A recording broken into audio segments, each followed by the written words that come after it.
Yeah, the logs right now at the blocking mills are just, they're overfull. If you go to any blocking mill, you know, they probably have 80 to 100 loads when typically they have 15 to 20. Yeah. And I would imagine, you know, what I have learned in your industry, so much depends on the weather. Yes. And this time of year is usually mudded out. Yeah. But you're obviously not, because we're in a drought and the ground is hard as a rock. So that has put more pressure on the price.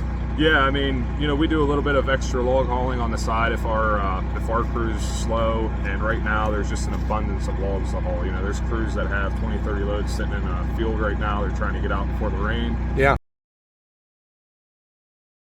Guys, 1, 2, 3, 4, 5, 6, 7. That must mean it is log hauler. No, it is Nathan. Hello. Good, how are you? What brings you out here, Nathan? Oh, hauling logs. Hauling logs. And these look to be beautiful. Mostly maple. Yep. I know the sun's in the wrong spot here. I'll get to the other side, but what a difference a couple weeks make.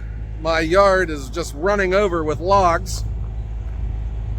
When I'm asleep at night worrying about this stuff, the next thing you know, I had an avalanche of logs.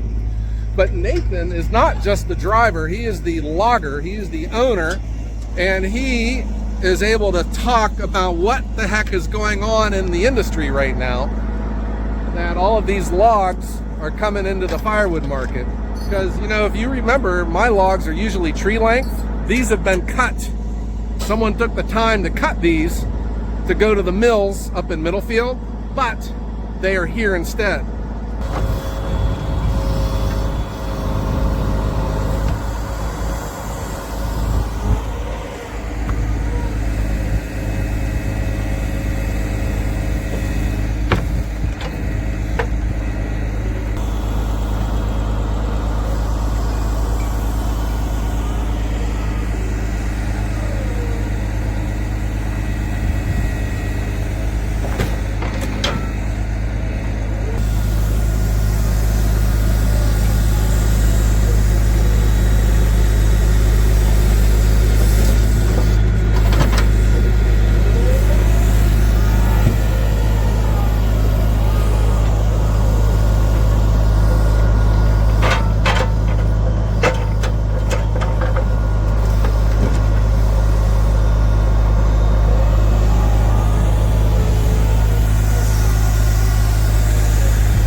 Is that an oak?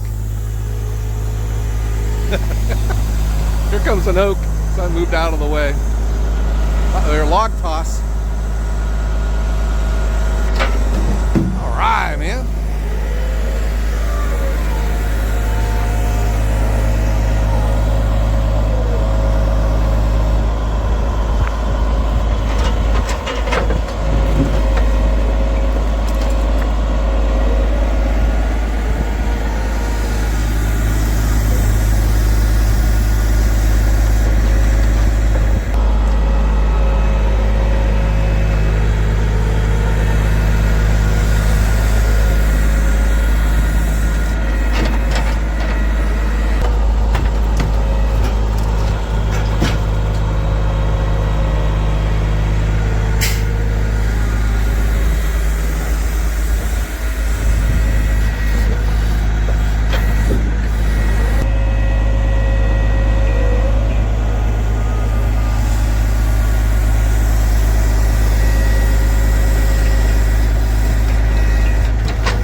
here we are. I'm with Nathan Baird of Baird's Logging, and he is from right here in the Mahoning Valley. He's down by Canfield, and he is all over Northeast Ohio. You are not just a truck driver, though. You are the logger. Yep, do it all. You do everything. Yep. And you might remember him. He was here at the International Firewood Expo. He had very graciously raffled off a free load of logs, and that was really nice of you. Thank you. Yeah. So you are clearly a young guy. You know, just enjoy it while you can, because one day you're going to look like this. All right. But what is it like being young, getting started off? Because I would imagine this is an expensive industry you're in, right? It's never ending as far as costs and payments and everything like that go. But you know, I think I've handled it pretty well. I don't really get stressed out over it a whole lot. As long as the markets hold on and everything, you can keep moving logs. Everything seems to click together like they should. Yeah. So you were talking about the industry to me, because these logs, you call them blocking logs. Yep. And I'm not used to getting them here in the yard. We are getting tree length logs. Yep. Which are where I play a role for your business, because I give you a market when you do a logging job. Yeah, absolutely. Right now, a lot of the blocking mills are filled up. They're not really accepting a whole lot of short blocking logs right now. So a blocking log is typically anywhere from 8 to 16 inches. And right now, they only want the ones over 12 inches so they can get railroad ties. Mm-hmm. Everything smaller than 12 inches, I mean, there's a few guys that'll take it, but it's just too far to truck it. So it's easier to put it into the firewood industry. They're a little bit nicer logs than your typical firewood log. The biggest thing is we try to cut them 12 foot long for the firewood industry, versus the other blocking logs are anywhere from 8s, 10s, and 12s, but you don't get the volume on the truck. Right. Like the pull logs. So. Now, when you say a blocking log, so there are mills up in Middlefield. Middlefield, Ohio is kind of like a major timber hub for our region. Yep. Every log seems to go to Middlefield. Yeah, a lot of our logs go to Middlefield, but I would say an equal amount goes towards Mercer, Pennsylvania, New Wilmington. There's a lot of small Amish mills over there that we deal with on our blocking logs. Yeah, so blocking means that they are making a square piece of something out of it, either a railroad tie or what you call a stringer in a pallet. Yeah, so blocking, I mean, that's a pretty broad term, obviously. You have anything between 3.5 by 6s to 5.5s, you know, railroad ties, 4x4s, anything you can think of in the shipping industry is typically called blocking lumber. They also make, you know, the stringers to go across pallets and the runners and everything like that. So log hauler Jesse had brought me a load that came from a blocking mill. Like, they gave up on them because I guess the market is down now? Yeah, I mean, you know, prices in the timber industry are never what the loggers think they should be.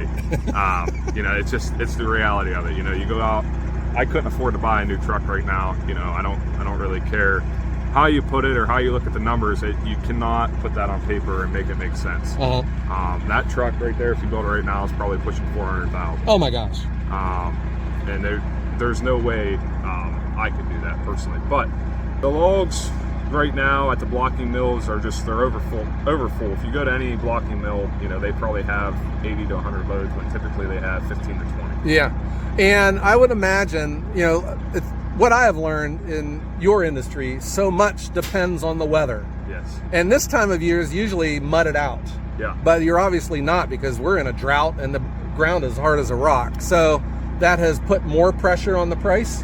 Yeah, I mean, you know, we do a little bit of extra log hauling on the side if our crew's slow, and right now there's just an abundance of logs to haul. You know, there's crews that have 20, 30 loads sitting in a field right now. They're trying to get out before the rain. Yeah. And they're just, you know, jam them into the mills as fast as they can, and it hurts. And that brings the price down. Yeah, yeah. The more readily available logs are, you know, obviously the price is going to come down. If you had 1,000 loads of firewood available, obviously you'd be trying to do something to make a little better deal on all of it. Yeah, no doubt about that. So that's what, when we're done here, then we need to talk about this load here, Nathan, okay?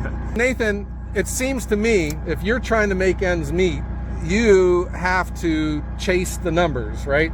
So you are able to log, and you can seed logs and know what they're worth and what area of the industry that they would go to. Yeah, absolutely. So starting from the bottom, you know, you have your firewood logs. That's pretty much any log, 8 foot long or longer, and somewhat straight. Over 4 inches is typically what we take firewood down to. And then you go into scragwood. Scragwood is pretty much a blocking log, but they haul them in 20 foot long, and that's so that the scrag mill can cut them up into whatever lengths they want or whatever they have orders for, and that's what they do with the scragwood. Then you go into the blocking logs. You know, obviously those are just pallet logs, railroad tie logs, things like that.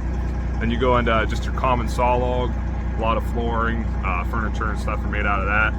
And then, the saw logs would depend, I guess, on the species, the size. Correct. Okay. Yeah. A saw log's pretty much anything over 14 inches that's two-sided and better. Two-sided means it can only have knots on 2 sides. 3 sides is, you know, it only has knots on 1 side. Okay. So when you're logging, scrag Yes. is cheaper than blocking logs, right? When you sell, you get more money for blocking than you do scrag. So I'm all about chasing a tree down to nothing. And what that means is you're utilizing the whole tree. You know, I'm going in, I'm paying for the tree. I'm going to try to get as much as I can out of that tree when I go to take it to market. Yeah. So when you chase a tree, pretty much you're starting with your veneer logs. Veneer logs are your top dogs. A lot of them go for export, things like that. They get sliced for, you know, high-end paneling furniture and things like that. Yeah. And then next we're going after the blocking log, or the saw logs, then the blocking logs, and then the scrag, and then the firewood. So you're last on the list, if you know what I'm trying to say there. So a scrag log is kind of a mix between a blocking log and a firewood log. Okay. Okay, because they'll take a scrag log down to 8 inches versus a blocking log they don't want much smaller than 12 inches. Yeah. And you can get more weight on a truck with scrag wood when you're hauling a tractor trailer. So you're putting more wood on the truck, but you're also utilizing more of that tree. All right. So there's a fine line there. I scratch my head a lot on whether to put this log into a blocking log or a firewood log. That's your 2 most common. Sure. Yeah. So this is all interesting, and I know that a lot of our viewers are loving this right now. And guys, leave me comments, because Nathan is going to be coming back, and we can ask him more specific questions. But then, so why are these logs, are these blocking logs, or why are they cut short then? So this was kind of a mix between blocking and firewood. We did this job with a skid steer. It was just a small 2-acre job. They were clearing it out for a building. And to get those trees out of the woods with a skid steer, you know, we had to cut them 12 foot long, versus a skidder, you can pull the whole tree out longer. With the skid steer, you can't go in and out of trees and leave without beating up a bunch of stuff. So that's the reason that these are cut in half. Okay. And the other thing too is, like a lot of times we use a knuckle boom log loader. The landing loader has a hydraulic buck saw on it. Oh wow. And what that is it's a chainsaw that's, you know, hydraulically driven, just like your processor, but it has a 3/4 inch chain on it. And a lot of times, scrag wood's a lot easier to do with a knuckle boom log loader because it's longer. You can pick the whole thing up and make a neater pile, versus a skid steer. It's a little bit harder. And then with the knuckle boom log loader, we load tractor trailers. All right. Skid steer, you can't load tractor trailers. Yeah. So the bottom line, though, for me, Nathan, is whatever's been going on in the industry, I've been making out, because I'm getting logs like I've never had before. And I remember I was talking to you about a month ago, and I think you could tell the despair in my voice, because I was not having fun worrying about an empty yard. But we're looking pretty good right now. Yeah. Right. So right now, the hardwood saw log market is actually, there's a little bit of an uptick in that, so that's a good thing. Things are moving. You know, guys are wanting logs. They're getting what we call beef for winter. They're trying to get their beef up for when the rain comes and they can't get the logs out of the woods. So that's a good thing, and that'll probably affect the blocking prices here in about 2 months, I would say. Hopefully, it'll trickle them up a little bit. Well, I have some big oaks over here. If you want a deal here, I'd love to get rid of them. Yeah. All right. Did you bring your gas mask with you? Okay. Nathan, thank you for coming out. And you know, just seeing a young guy like you, it just takes me back to when I was your age. When I was your age, I had this vision of value-added firewood where I could have my own business. I could supply the entire Mahoning Valley with firewood. Nathan, thank you for stopping out, and I hope to see more of you, huh? Yeah, hopefully. Okay, here we go. All right, everyone, have a great day.